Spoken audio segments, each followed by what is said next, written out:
En el mercadeo se le conoce como nicho a un segmento que posee un conjunto de gustos y características muy específicas. Claro, este tema es acorde a la cultura otaku, que tiene muchas vertientes diferentes, y el mundo anime no es la excepción, pues tiene definidos grandes segmentos que se subdividen en unos aún más específicos.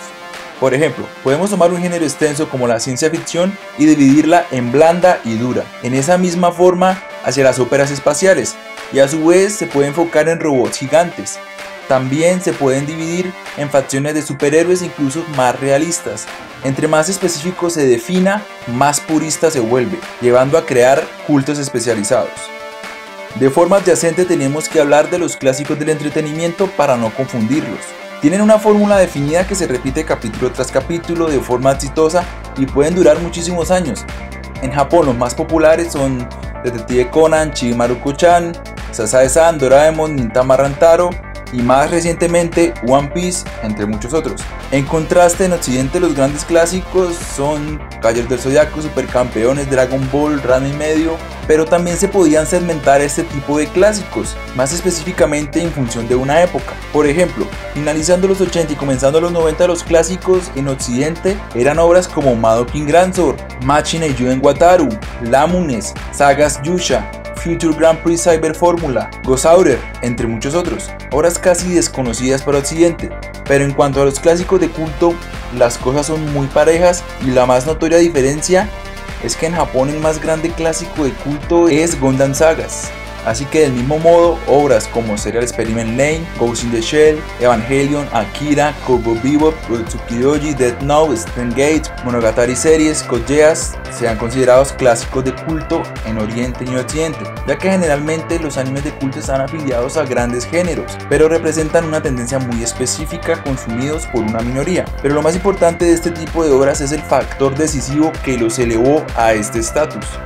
Por un lado están los clásicos de culto prefabricados, ya que prácticamente tenían el éxito asegurado, gracias a obras anteriores, especialmente literarias, en este caso basados en novelas, como La Leyenda de los Seres Galácticos, posteriormente en los 90 la saga de Slayer, siendo posiblemente la novela ligera más larga y al mismo tiempo la más infravalorada de la historia. La enorme exposición de popularidad de este tipo de novelas llevarían a adaptaciones en la década del 2000 de forma indiscriminada, donde sobresalía la ridículamente exitosa Haruhi Suzumiya. Un rasgo característico es el enfoque hacia la ciencia ficción en diferentes contextos. Otro factor decisivo fue el merchandising. Este es el caso de Gundam, ya que la serie fue un fracaso al intentar ser novedosa en una cultura tan cerrada como la de Japón. Por el fascinante y revolucionario diseño de las mechas, fue un increíble éxito en cuanto a juguetería y modelos a escala de colección. Entrarían en el ojo del huracán de la creciente y efervescente cultura otaku. Y por último, el factor del añejamiento. Obras que adquirieron el estatus de anime de culto al pasar el tiempo, interpretada como obras perdidas. Aquellas obras que fueron olvidadas por mucho tiempo y de repente se convirtieron en clásicos de culto, como es el caso de la obra ultraviolenta de Urotsuki Doji. Ahora vamos con unos casos especiales. El primero es la saga de culto Macross. Ya era una saga de culto en Japón, pero gracias a la adaptación de Robotech, mucho tiempo después, Macross también se posicionaría en Occidente, siendo quizás el más grande anime clásico de culto a nivel mundial.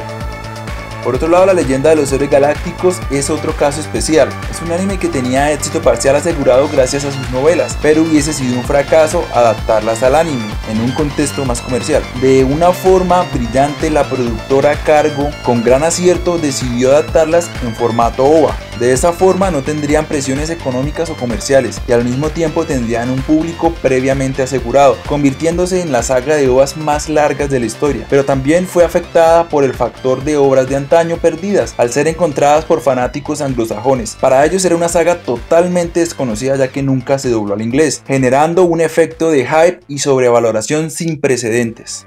Entre los clásicos de culto también se pueden definir Slayers como el más grande clásico de culto fantástico, contrastando a los cultos de ciencia ficción. Siempre hubieron muchas tendencias hacia el género de fantasía, pero ninguno tuvo el éxito a nivel de la novela y adaptación de Slayers. Vale la pena tener en cuenta a Berserk y a su estupenda adaptación al anime, pero no hay ni habrá nada comparado a la cosmovisión y la riqueza robusta del universo de Slayers, una de las más grandes creaciones que tiene importantes cultos a lo largo del mundo, incluso profundamente arraigados en España y en América Latina.